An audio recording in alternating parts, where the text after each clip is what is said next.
Solo quiero dar la bienvenida y agradecer. Empezar por agradecer y saludar muy especialmente al embajador de Brasil en Chile, Paulo Pacheco. Muchas gracias, embajador, por acompañarnos y bienvenido a esta casa, al Centro Cultural de España.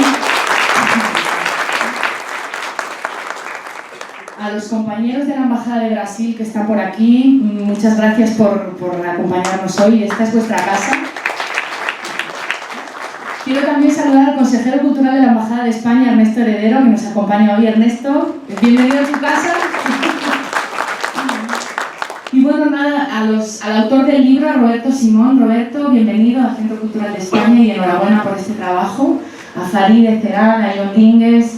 Peter no nos puede acompañar hoy porque está con COVID, por lo que tenemos una persona menos en la mesa. Y bueno, estos días hemos tenido muchas presentaciones de libros con motivo de los 50 años, pero yo quiero decir a nivel personal que este es especial porque la editorial LOM es importante en este centro cultural, esta editorial independiente. Esta es una de sus casas, ¿no? Una de sus múltiples casas desde hace 30 años que cumplimos este año. La editorial pues, ha formado parte importante de la historia de estos 30 años. Y quiero saludar muy especialmente a Pablo Slachevsky y a Silvia Aguilera y felicitarles por el trabajo tan grande que han hecho y el aporte a este país pues en la reflexión, en el debate y en el compromiso que tienen. Así que nada, un aplauso para Pablo y para Silvia y ya os dejo la presentación que vamos tarde. Buenas tardes. ¿Aló? ¿Ahí sí? ¿Aló? Gracias, Paula, por tus palabras y por esa animosa bienvenida. De nuestra parte también las disculpas por la demora, pero ya Marcio podrá integrarse apenas llegue al centro. Bueno, nuestros saludos también a las autoridades brasileñas en la sala, a las autoridades españolas. Particularmente queremos saludar a quienes constituyen el colectivo Viva Chile Brasil, que se encuentran en esta sala.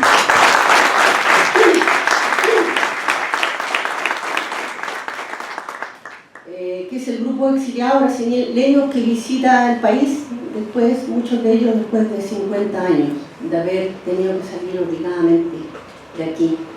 Por lo tanto, a esos hermanos y hermanas brasileñas, bienvenidos. No solo a esta casa, como ha dicho Paula, sino que a este país que también seguirá siendo su casa. Bueno, saludamos a quienes nos acompañan en la mesa, ¿no? Como ya se ha dicho, Roberto Simón, autor del libro y es quien nos convoca, a John Dínguez y Farideh Zerán, que serán las personas que comentan el libro. Amigas, amigos todos, buenas tardes. Agradecemos a cada uno de las personas aquí presentes que hayan acudido a este encuentro, habiendo tanta actividad durante este fin de semana y hasta el martes. La historia es una construcción siempre problemática e incompleta de aquello que fue, que existió, que sucedió y dejó rastros, huellas, evidencias de lo acontecido. A partir de las huellas de esos hechos, de los rastros, el historiador investiga, escruta, entrecruza y compara la información para ir a la reconstrucción del pasado, intentando integrar esos hechos en un contexto, en un conjunto explicativo e interpretativo. Si bien el libro que presentamos hoy no es exactamente el resultado de un trabajo del historiador, su proximidad con el propósito y el método de este es ineludible.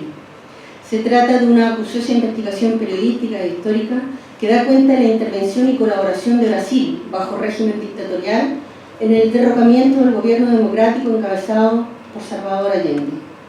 Roberto Simón, periodista brasileño, nos entrega hoy aquí, en Chile, a puertas de los 50 años de aquel aciago día, nos hace entrega, como decía, del libro El Brasil de Pinochet, donde devela que la acción del gobierno brasileño de la época, comillas, no fue el resultado de acciones episódicas y autónomas, sino de una política de Estado, cierra comillas, estableciendo las pruebas de dicha afirmación, situando con ello el hecho histórico.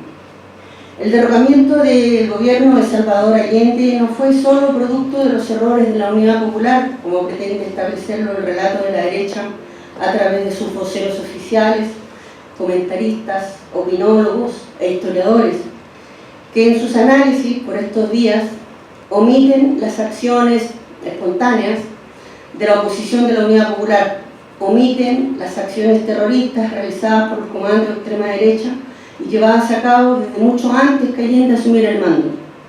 Declaran además que la intervención de Estados Unidos fue poco relevante, pese a la contundente información que hay al respecto.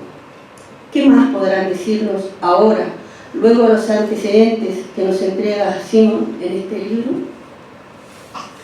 Aquellos que se vanaglorian de ser demócratas, sentidamente patriotas, que defienden la soberanía nacional, los intereses de los chilenos contra el terrorismo y la inseguridad, estas y otras páginas develan cómo una y otra vez han sido serviles a los intereses imperiales, así como artífices del crimen y del terrorismo de Estado. En este libro vemos la acción de Onofre Jarpa, ¿no?, recientemente celebrado por la derecha chilena como un intachable demócrata. El libro que aquí presentamos abre un nuevo capítulo de los intereses y motivaciones exógenas al proceso chileno encabezado por Allende, que entraron al juego y contribuyeron de manera decisiva en quebrantar y subyugar la voluntad de decisión soberana del pueblo de Chile de abrirse camino hacia una sociedad más justa y digna. Lo que comenzamos a conocer aquí de la intervención de Brasil puede ser tan relevante como han sido los antecedentes de la intervención de Estados Unidos, también investigada por Peter Comte.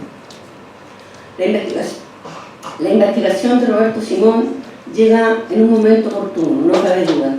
Los antecedentes que aporta contribuirán a seguir esclareciendo nuestra historia reciente, nuestra historia local, pero también parte de la historia del continente. Los años transcurridos nos reafirman que la historia, la investigación periodística, la memoria son necesarios, pero no bastan. En estos 50 años hemos sido memoriosos, pero esta transmisión de memoria, que es absolutamente imprescindible, se ha visto y se ha leído como la memoria de las víctimas, no como un tema central, de central relevancia para la sociedad en su conjunto. Los hechos nos indican entonces que, con memoria, debemos seguir en la disputa por la historia, que es también un ejercicio permanente. Para que realmente podamos avanzar hacia una sociedad democrática que respete los derechos humanos en su amplia acepción, es fundamental conocer toda la verdad. Es necesario tener presente y condenar sin ambigüedades el horror, la cobardía y la crueldad del golpe y la dictadura. Es necesario acabar con la impunidad. Es también un deber ético construir futuro sin dejar atrás aquello que la historia arrasó. Seguimos entonces caminando por estas alamedas con sus nombres, con sus anhelos vivos en nosotros. En tal sentido, esta presentación es también un homenaje a todas y todos los luchadores brasileños apresados, torturados, nuevamente exiliados después del 11, y en particular a las y los asesinados y desaparecidos. En nombre de Noma Ediciones, no me queda más que agradecer a Roberto Simón la confianza por publicar el nombre de este libro. Agradecer el enorme trabajo que significó esta investigación, la seriedad con que él asume este trabajo. Así también agradezco el que haya viajado especialmente por 2 o 3 días para esta actividad. Bueno, agradecemos a Pablo Pierre, quien de manera muy comprometida asumió la traducción del texto. Agradecemos a Faride, a John, a Peter, aunque no puede estar aquí, por haber aceptado entusiastamente esta invitación. Voy a agradecer también a Sandino, 2 cantautores, Sandino y Osvaldo Torres, que nos van a acompañar con música. Y bueno, a todos ustedes.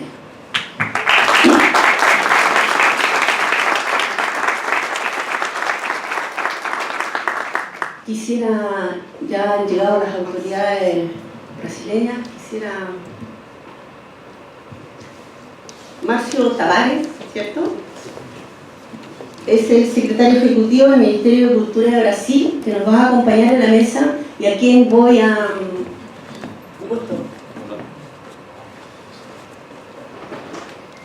a quien vamos a darle el micrófono en primera instancia.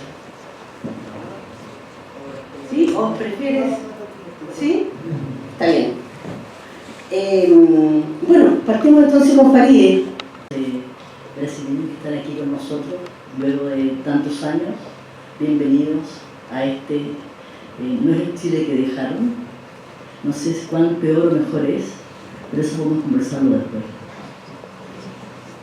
Saludo a las autoridades, al embajador, a mis presentadores en la mesa, al autor.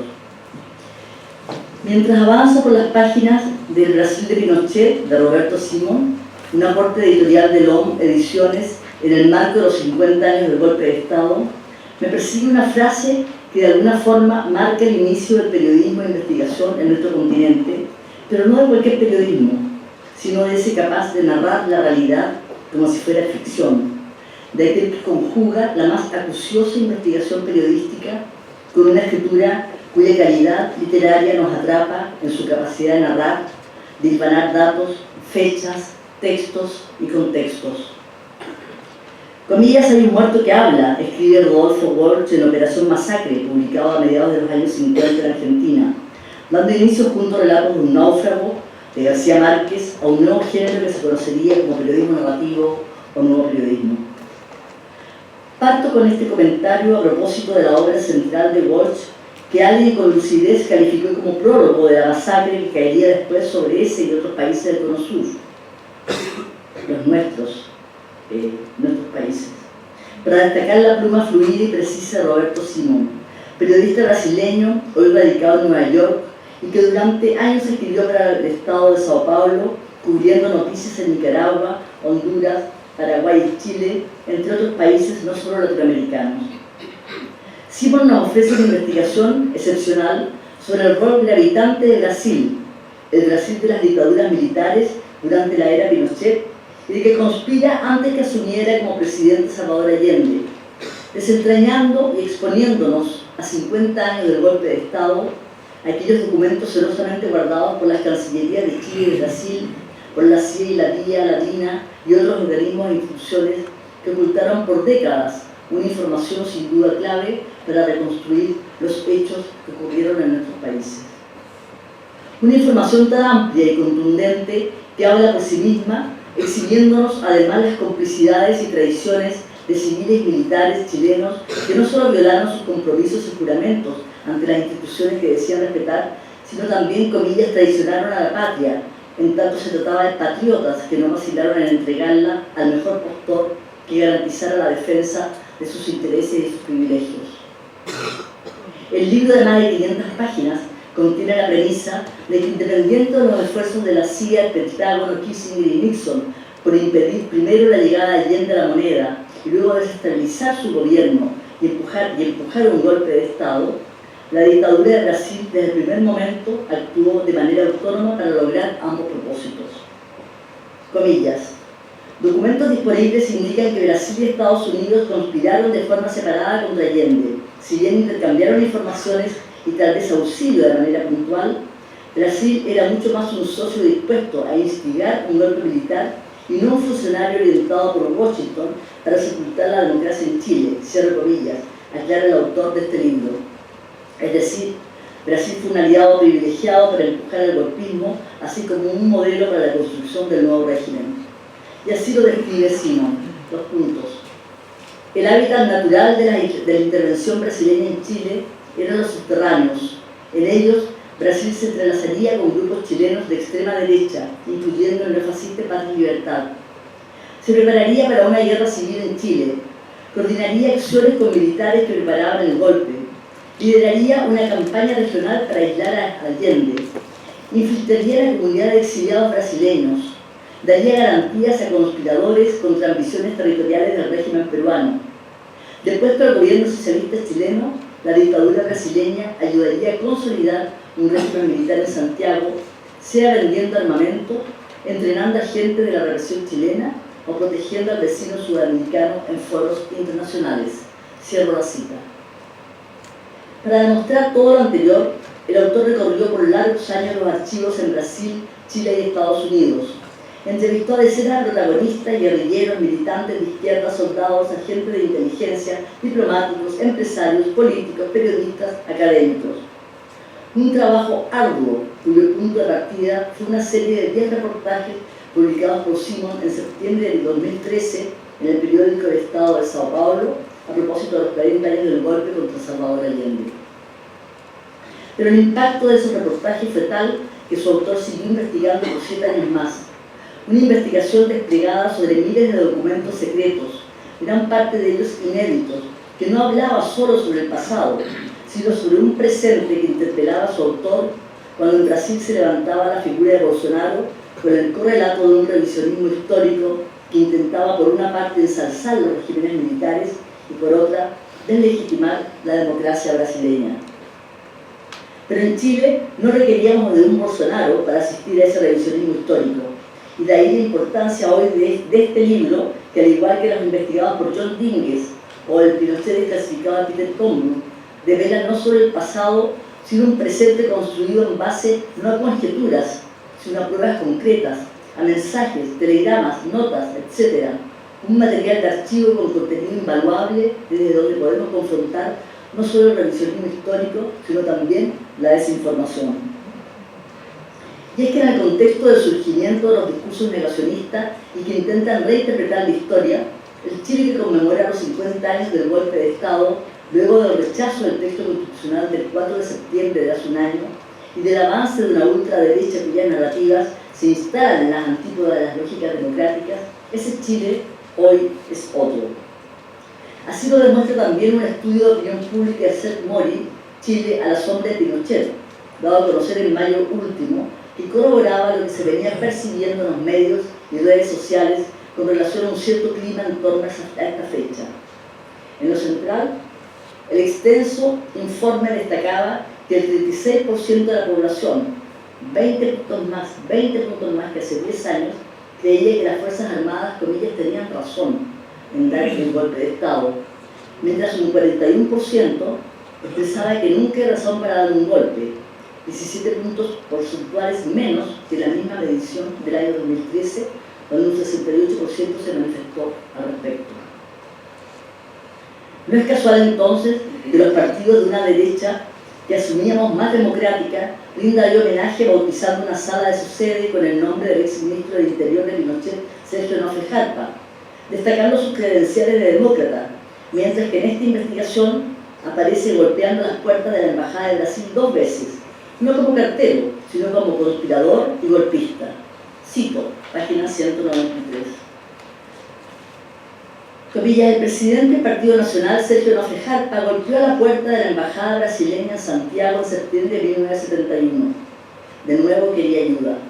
La primera vez, días antes de la victoria de Salvador Allende en las urnas, 2 emisarios suyos pidieron que Brasil sirviera de canal secreto para un mensaje al entonces jefe de las Fuerzas Armadas Argentinas, el futuro presidente, Lanús.